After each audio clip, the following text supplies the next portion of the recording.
பணிக்கு சென்ற கணவனை காணவில்லை என தெரு தெருவாக தேடி அலைந்த மனைவி. வெகு நேரமாகியும் கணவன் வீடு திரும்பாததால் காவல் நிலையத்தில் புகார் அளித்த சில நிமிடங்களிலேயே வந்த அதிர்ச்சி தகவல். பணி முடிந்து வீடு திரும்பிக் கொண்டிருந்தவரை கடத்தி சென்று கொலை செய்ததோடு சடலத்தை குழி தோண்டி புதைத்தது யார்? கொலையாளிகள் சிக்கினார்களா? நடந்தது என்ன?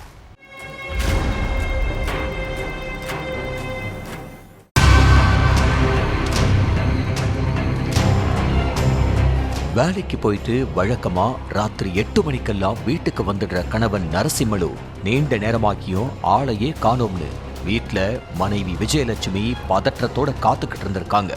இப்ப வந்துருவாருன்னு நினைச்சு காலையில 6 மணி வரைக்கும் வெயிட் பண்ணதுதான் மிச்சம்.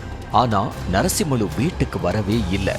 அவரோட செல்போனுக்கு போன் பண்ணி பார்த்தப்ப போன் ஸ்விட்ச் ஆஃப்ல இருந்திருக்கு. நேரம் ஆக ஆக கணவனை காணோமேன்னு தவிப்பும் பதற்றமும் விஜயலட்சுமிக்கு அதிகமாயிட்டே போயிருக்கு. அதனால தன்னோட உறவினரை கூட்டிக்கிட்டு நரசிம்மலுவோட ஃப்ரெண்ட்ஸ் ஒரு சிலர் வீட்டுக்கும் அவர் வேலை பார்க்குற ஆஃபீஸுக்கும் போய் விசாரிச்சிருக்காங்க. ஆனா நரசிம்மலுவை பத்தி யாருக்கும் எந்த தகவலுமே தெரியல. அதுக்கப்புறம் போலீஸ் ஸ்டேஷனுக்கு போயிட்டு தன்னோட கணவன் நரசிம்மலு தனியார் கம்பெனியில வேலை பார்த்துக்கிட்டு இருக்கிறதாவும் வேலையை முடிச்சுட்டு வழக்கமா நைட் 8 மணிக்கெல்லாம் வீட்டுக்கு வந்துருவாருன்னோ, ஆனா நேத்து நைட்ல இருந்து அவரை காணோம்னு கம்ப்ளைண்ட் கொடுத்திருக்காங்க விஜயலட்சுமி. போலீஸ் அந்த கம்ப்ளைண்ட வாங்கி முழுசா படிச்சு முடிக்கிறதுக்குள்ளேயே அவங்களுக்கு இன்னொரு தகவல் வந்திருக்கு. நரசிங்காபுரத்துல ஒருத்தரை கொலை பண்ணி புதைச்சிருக்கிறதா வந்த தகவலோட அடிப்படையில போலீஸ் அங்க போய் பார்த்திருக்காங்க. போலீஸ் அந்த இடத்துக்கு போகும்போது ஸ்டேஷன்ல கணவனை காணும்னு கம்ப்ளைண்ட் கொடுத்த விஜயலட்சுமியையும் கூட்டிட்டு போயிருக்காங்க. அங்க போனதுக்கு அப்புறம்தான் நரசிம்மலுவை யாரோ கொன்னுட்டு சடலத்தை குழி தோண்டி புதைச்சிட்டு போயிருக்காங்க அப்படிங்கிறது தெரிய வந்திருக்கு. அதுக்கப்புறம் நரசிம்மலுவோட சடலத்தை கைப்பற்றி போஸ்ட்மார்ட்டத்துக்கு அனுப்பி வச்ச போலீஸ் அவரை கொன்னது யாருன்னு கண்டுபிடிக்க விசாரணையில இறங்கினாங்க. அப்பதான் நைட் நேரத்துல கார் ஒண்ணு அங்கேயே சுத்தி வந்ததா அந்த ஏரியா மக்கள் சொல்லி இருக்காங்க. அடுத்து சிசிடிவி காட்சி மூலமா அந்த கார் நம்பரை வச்சு துப்பு துலக்கினதுல பல உண்மைகள் தெரிய வந்திருக்கு. ஆந்திர மாநிலம் திருப்பதியில உள்ள மதனப்பள்ளியைச் சேர்ந்த நாகராஜுவுக்கும் கங்கா தேவிக்கும் கடந்த 8 வருஷத்துக்கு முன்னாடி கல்யாணம் நடந்திருக்கு. ஒரு பிரைவேட் கம்பெனியில வேலை பார்த்துக்கிட்டு இருந்த நாகராஜுவோட நண்பன் நரசிம்மலு 2 பேருமே ஒரே கம்பெனியில வேலை பார்த்துட்டு இருந்திருக்காங்க. நரசிம்மலு நாகராஜுவை பார்க்கறதுக்காக அடிக்கடி வீட்டுக்கு வந்திருக்காரு. அப்ப கங்காவுக்கும் நரசிம்மலுவுக்கும் இடையில பழக்கம் ஏற்பட்டிருக்கு.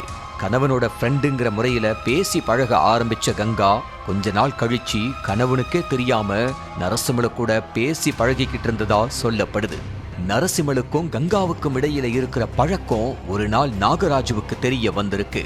நண்பனாச்சேன்னு வீட்டுக்குள்ள விட்டா உன் புத்திய காட்டிட்டியான்னு சொல்லி நரசிம்மல கூட சண்டை போட்டிருக்காரு.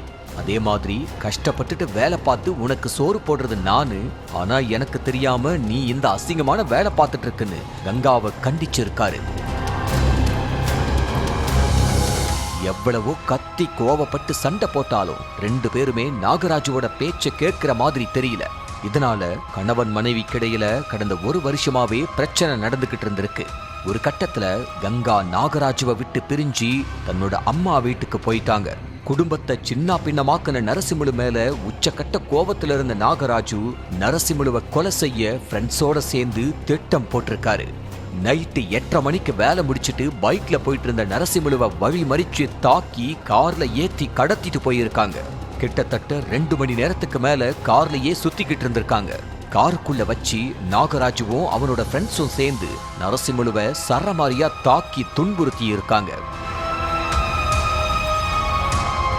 அதுக்கப்புறம் ஆள் நடமாட்டம் இல்லாத இடத்துல வச்சு நரசிம்மலுவோட கை கால்களை கயிறால கட்டி போட்டுட்டு வாயில பிளாஸ்டிக் டேப்பை ஒட்டி இரும்பு கம்பியால அடிச்சே கொன்னு இருக்காங்க. அதோட சடலத்தை அங்கேயே குழி தோண்டி புதைச்சிட்டு எஸ்கேப் ஆயிருக்காங்க. இரவு நேரத்துல குழி சரியா மூடாததுனால நரசிம்மலுவோட கைப்பகுதி வெளியே தெரிஞ்சிருக்கு. அதை பார்த்த ஒரு சில பேர் தான் போலீஸுக்கு தகவல் கொடுத்திருக்காங்க. விசாரணையில எல்லா உண்மையையும் கண்டுபிடிச்ச காவல்துறையினர் நரசிம்மலுவை கடத்திட்டு போய் கொலை செஞ்சது மட்டுமில்லாம சடலத்தை குழி தோண்டி புதைச்ச நாகராஜுவையும் அவனோட நண்பர்களையும் அரெஸ்ட் பண்ணி சிறையில அடைச்சிட்டாங்க.